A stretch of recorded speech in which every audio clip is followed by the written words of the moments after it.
even though we ended up winning this game 3-2 with Anthony getting a red card. It was painful to watch. 3-0 to then we started going down 3-2, but at least that leaves us sitting fourth in the table. We have Nantes up next in the Europa League, Everton, Olympiacos in the final day, Southampton. A couple of games here and there to play, and then also our finance, the expenditure this month has already skyrocketed again in the month of October. August it went down, and we are not financially bad, but we need to take care of our money. In the Europa League, a couple of teams have already been confirmed to be qualified, one of them being Roma, the other one is RSA. I don't know which team this RSS team is. Rangers are there. Lazio and Monaco in Group F have all qualified, and Feyenoord have joined that camp.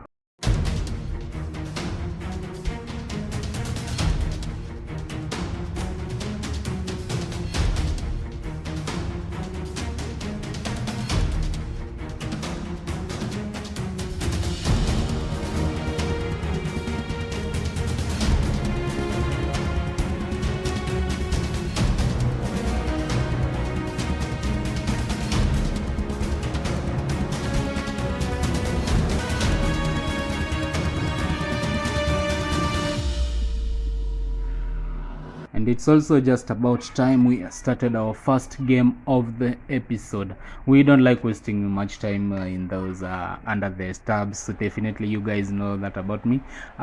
Just do the other soft camera and then just get into the matches.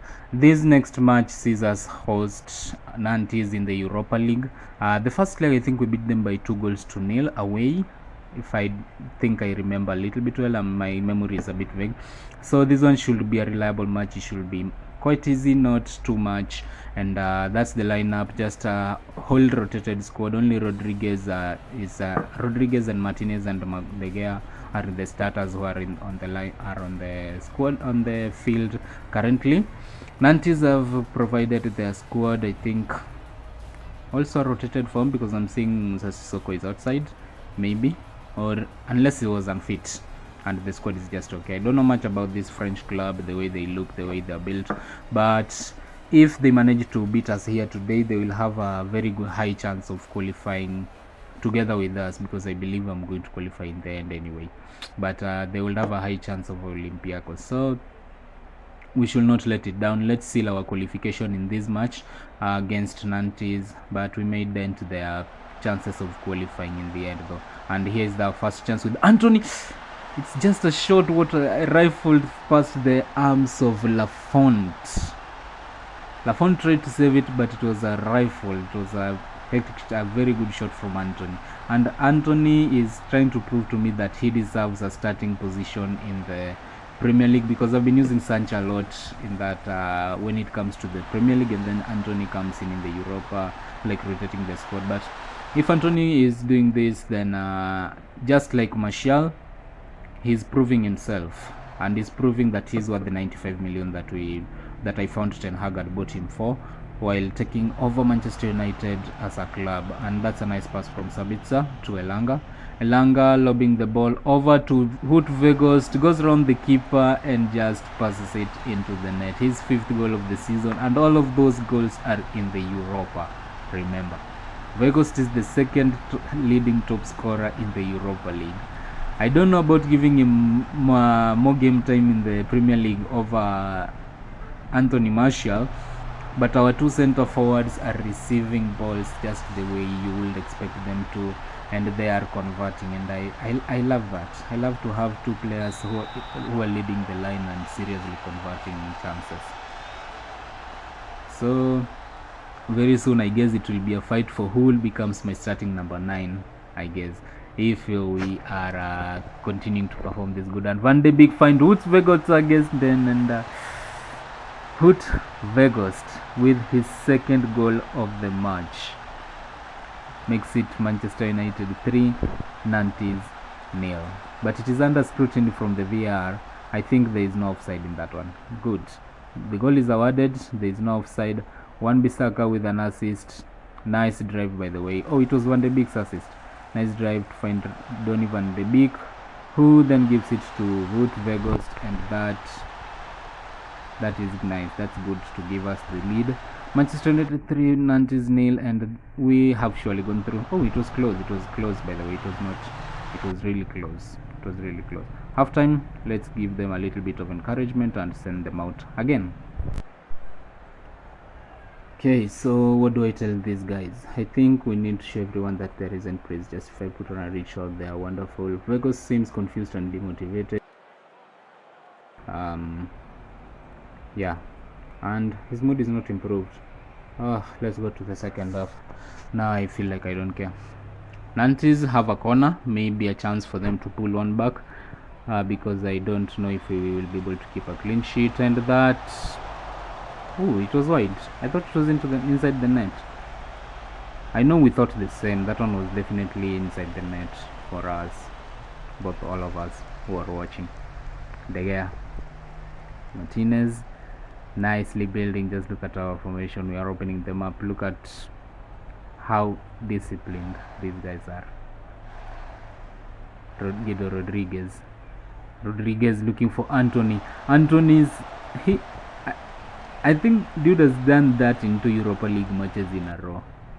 Just given the ball and then puts it wide from a very promising position. Wan-Bissaka overlaps just as is expected to. Anthony should cut inside. Wonderful, giving Wan-Bissaka the room to run and look for him if it is all doesn't go to plan. Rodriguez coming in behind Wan-Bissaka. Wan-Bissaka, Rodriguez, and Wout Weghorst has his hat-trick.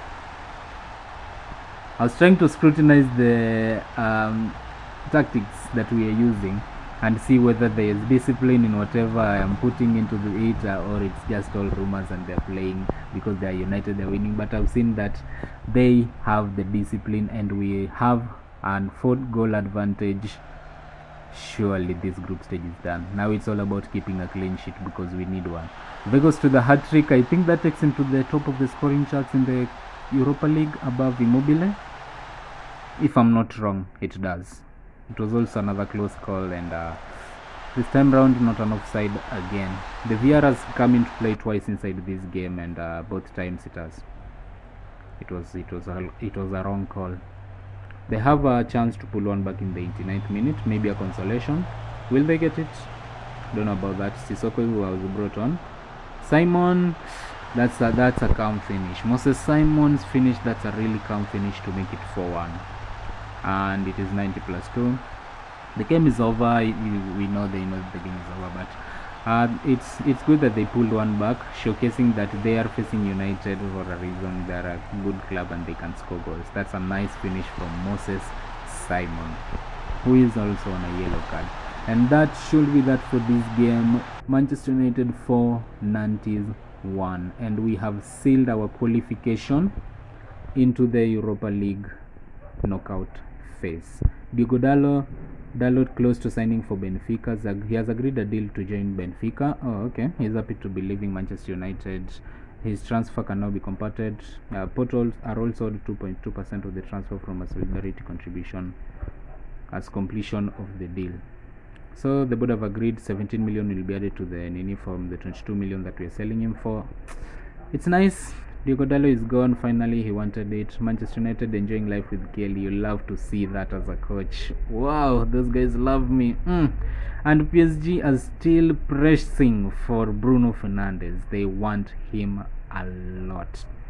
And we have won our game against Everton. This is just the highlight of the game that we had. Bruno Fernandes, a nice cross over to Garnacho. Garnacho turning it back, and Bruno Fernandes with a nice shot from 12 yards out. It's nice. That was a nice goal to score against Nantes side. Luke Shaw also started a counter-attack. Should I call it a counter-attack? Bruno Fernandes looking for Rashford. Marcus Rashford just pressing it past Jordan Pickford, and we beat Everton by 2-0 in the latter Premier League match after the Europa League game. And that sees us qualify in the Europa as first. Olympiacos are second and Nantes are third, and they are level on points. Look at this ball. As an offer, do you believe 80% want Mikel Arteta to be fired? I think we will see news of Mikel Arteta being fired soon, even though they are leading by 2-1 against Leicester as we head to a game against Southampton. Arsenal 2, Leicester 1. Next up, Manchester City beat Newcastle by 4 goals to 1. Liverpool beat Fulham by 3 goals to 0. And Liverpool and Man City, they're still running away. I'm still third, but I'm 10 points off City with a game in hand. Just scrolling through this round, City beat Leeds by 4 goals to 0 on the week we faced Everton. And now as we go on to face Southampton, who have had a stellar start to the season. Just like Newcastle, but Newcastle are already dropping off. And Leeds, we are not to take Southampton for granted. While this is going on, I don't think we should take Southampton for granted. That's why I've gone with a very strong starting 11 against a good Southampton side, a very, very good Southampton side. Bruno Fernandes is aggressive for some reason. Luke Shaw is complacent. I don't like that, but we'll just go into the match. I know these guys can perform. Look at our form. Our recent form is wonderful. It's nice to see. Wins across the chart. It's really wonderful. Lovely. Southampton also have 3 wins in their last 5. They lost 2 under that, but I know they're there. 5th. They're currently 5th on 25 points. I'm 3rd with 28 points, just 3 points above them. If they beat me, they level me up. We become level on points. They're going to go above Newcastle at the same time if they do. So we have to perform against Southampton the same way we just got. Even if we can squeeze in a result against them, the same way we squeezed in a result against Leeds, I will be a really happy coach. And Guido Rodriguez, what's going on? He is having a conversation with the referee, and he is booked, I guess, a yellow card. A red card for Guido Rodriguez in the 19th minute. Man, these are seriously upset us. What do we do? I'll have to change the tactics then.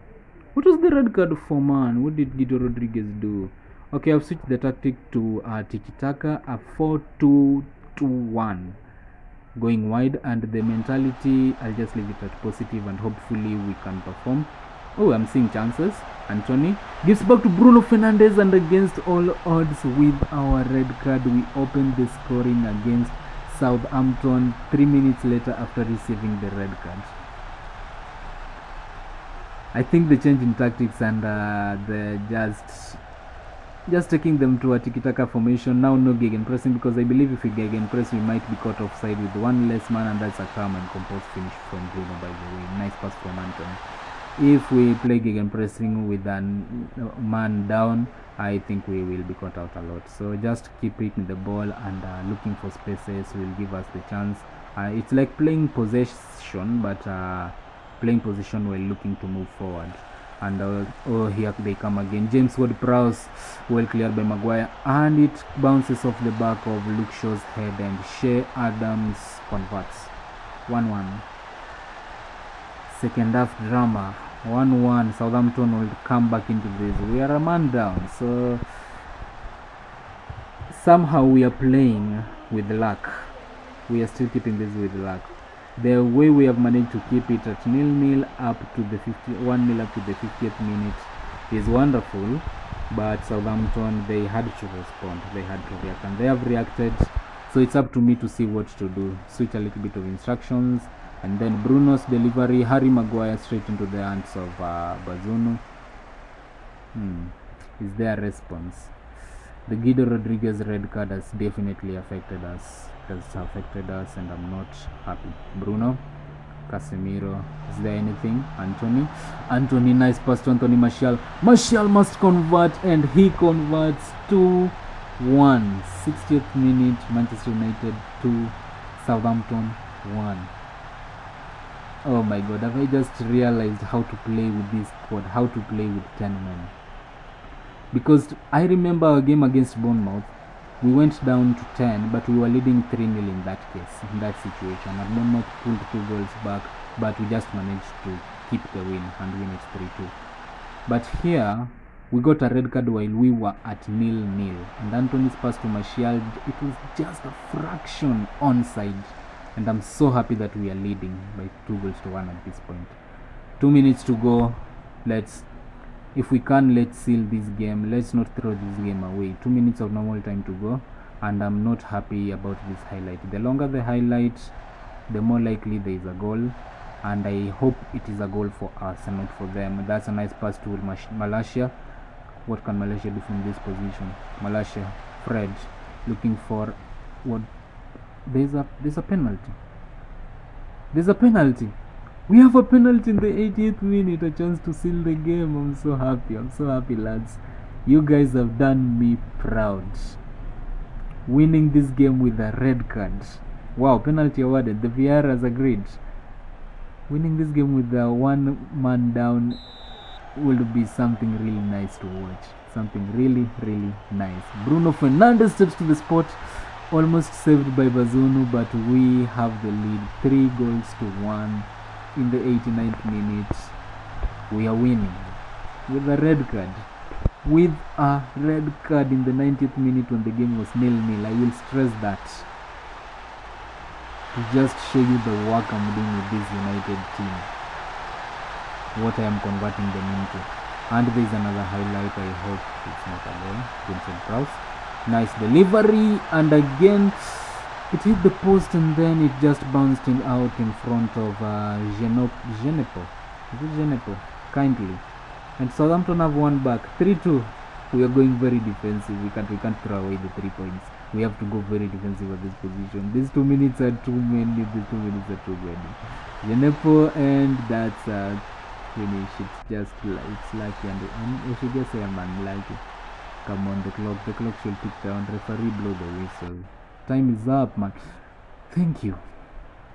Full time, Manchester United 3, Southampton 2. Our second game that we have won 3-2 with a red card. Wow. It's really nice what we have done for ourselves. And Van de Beek is developing concerns about his game time. I'll have to look into that. And there is more for Bruno. Kimpembe tells Fernandes to join me at PSG. Marquinhos also joins the club. Fernandes must make PSG switch. And it's that time for the episode where we have the highlight of the episode. And today's highlight sees the top 2 teams face off against each other. Manchester City versus Liverpool. Let us see how the game went down. The first highlight is from a corner. Grealish deviling it for Akanji. It was a free kick, not a corner, sorry. And Akanji opens the scoring. Manchester City 1, Liverpool 0. Jack Grealish again involved in the second play, but this time round it is Julian Alvarez to deliver, and Erling Haaland 2-0 before the 10th minute. 2 goals in the first 10 minutes for Manchester City, and a third goal. Erling Haaland again from a corner. Grealish to Haaland. Wow. 12 minutes 3-0. 24 minutes 4-0. Am I saying things? De Bruyne, that's a nice finish from Kevin De Bruyne. Manchester City 4, Liverpool 0. And in the 83rd minute is the final highlight, I guess, as Akanji gets his second of the game from a corner. And yeah, Manchester City beat Liverpool by 5-0. Nice highlight, by the way.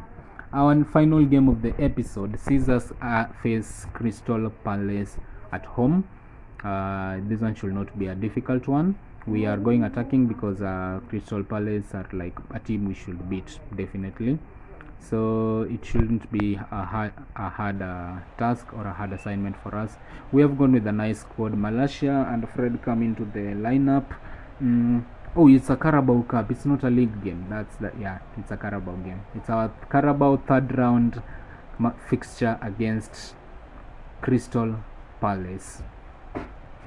Crystal Palace have given us a nice lineup. Their first 11, I guess, because I can see Olise, Zaha, Mateta, all that.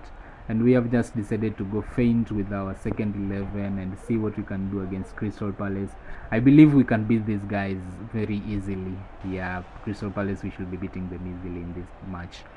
Or should we? Because the first highlight is against us. Wilfred Zaha, collected by Fred.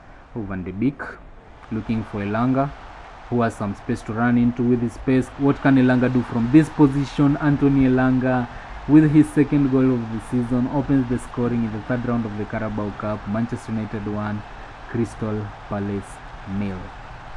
I believed and I trusted in this squad, and there's nothing more interesting to a club or to a squad than their manager believing in them. Anthony Elanga opens the scoring for Manchester United against Crystal Palace. Carabao Cup, I think this one is a cup that I should be taking easily unless I get eliminated, unfortunately, somewhere. But we'll push as far as we can, though I'm not going to pay much attention to it. And as I said that, we got 2-0 up. But the complaints to the referee. We got 2-0 up. Is that Vegas? Still being looked at. I think VR will be involved. Yeah, VR is involved. And the goal is awarded. 2-0. 31 minutes in. Wow. Oh, it's Elanga. It's Elanga's goal. His second of the match. Dalo with a nice cross and Elanga. That was a whipped cross. Ward could do nothing about it. Elanga just put his head behind that and made it 3. Just look at that. It was tight. But Dalo with a nice delivery to Elanga, and Elanga scores. Diogo Dalo again looking for Garnacho. Garnacho to Wout Vegas. That's 4-0 in the first half. 41 minutes in. Manchester United. Oh, it's 3-0. Sorry. Manchester United 3, Crystal Palace 0. And Dalo is playing a really good part in this match up for us. I feel a bit sad that he is going, but I had to add some issues with the play. I mean, even Amorim is having issues with Rashford currently, and Ten Hag had issues with the Ronaldo. So I think I, as a coach, we are just following suit with the United culture of managers having issues with star players, and I have issues with Diogo Dalo. And poor control from Tyrell Michel, giving the ball away to Garnacho. And it is 4-0 by the half-hour mark. This game is done. It's done for us. I think we can score more, but for now, it's done. It would be nice to score more though, and avoid conceding. Remember, we have failed to keep clean sheets in the past few games, a couple of games. So it will be nice to keep a clean sheet this time round. Is there a clean sheet for us? I hope so. Edward, they come forward and there is a penalty for Crystal Palace. I was just talking about a clean sheet, and Crystal Palace have a penalty. What's it with this clean sheet idea for us? Can't we just keep clean sheets, guys? Is it so hard to keep a clean sheet? Is it so hard to keep a clean sheet, Manchester United? We have not kept a clean sheet, I think, in our last 7 games or something like that. I don't expect the guy to save this. Yeah, and he doesn't. Oh, it is Bishop. It was Nathan Bishop, our 22-year-old backup keeper. We didn't expect him to save, and Edward scores. Crystal Palace pull one back. I would love a clean sheet though. He went dived the right way, but he just couldn't save it. At this point, I would really love a clean sheet to go with the results that we are putting in, and that's full time. Manchester United 4, Crystal Palace 1. We easily cruised into the next round of the Carabao Cup, a cup that I have said I will try my best to go as far as possible, but it is not our primary objective, as Liverpool are knocked out of the Carabao Cup. What? Where? Liverpool were knocked out by Bristol Rovers on penalties. Dude. Everton beat Wycombe by 3-1. Sheffield were there. They won. Wolves 2, Blackburn 0. Couple of results. Tottenham were beaten by Fulham. And Tottenham, I think, are going to go another year trophyless, even in game. So sorry for them, by the way. And Bristol Rovers goes Carabao Cup. Yeah, Carabao Cup 4th round draw will be today, and it will be nice. Let me just, should I draw? No, let's do the automatic draw and see what happens in the end. Nottingham Forest are at home to Arsenal. That's a grueling fixture. Southampton are at home to Newcastle. Another wonderful fixture. Wolves are home to Manchester City. Birmingham are at home to Bristol Rovers. Bradford City are at home to Bournemouth. Sheffield are at home to Chelsea. Fulham are at home to Everton. I was looking for one big matchup, but there is actually none. Cardiff, and we are away at Cardiff for the next round of the Carabao Cup. So we'll see what we do. The next game, I think, will be that one. We have been drawn against Cardiff. Nice to see. It's a 50-50 fixture. Cardiff may beat us. We may be. I told you, I'm going to go as far as I can in this Carabao Cup. But if we are just caused an upset, I won't be that upset about losing this cup. But it will be nice to win it. It will be nice to win it. And just the way you said, the last time we kept a clean sheet was at home to Everton. in the past 3 matches we've kept, and we beat Olympiacos by 4-3. That was a grueling match, by the way. It was a really intense match. It was satisfying though in the end, but it was satisfying for us to win 6 out of 6, but it was bad for Olympiacos because we eliminated Olympiacos from the Europa League and allowed Nantes to move on, because Nantes beat Ferencvaros by I think it was 2-0. So with our win against Olympiacos, back-to-back wins, we have eliminated them, and Nantes join us to the knockouts. Okay, so that was that for this episode, guys. A couple of games played, a couple yet to be played. We have Nottingham Forest next in the league, and then our Carabao Cup 4th round draw against Cardiff City coming up. In the league, we currently sit third on 31 points, just 7 points behind Manchester City, and 8 behind Liverpool, who are currently flying. Newcastle are 4 points behind us. It's nice that I've moved away from them, but I think we could have done better. So that's it for this episode, guys. Thanks so much for watching. Hope to see you in the next episode. Leave your likes and comments in the comment section below, and tell me what you want to be improved. Peace.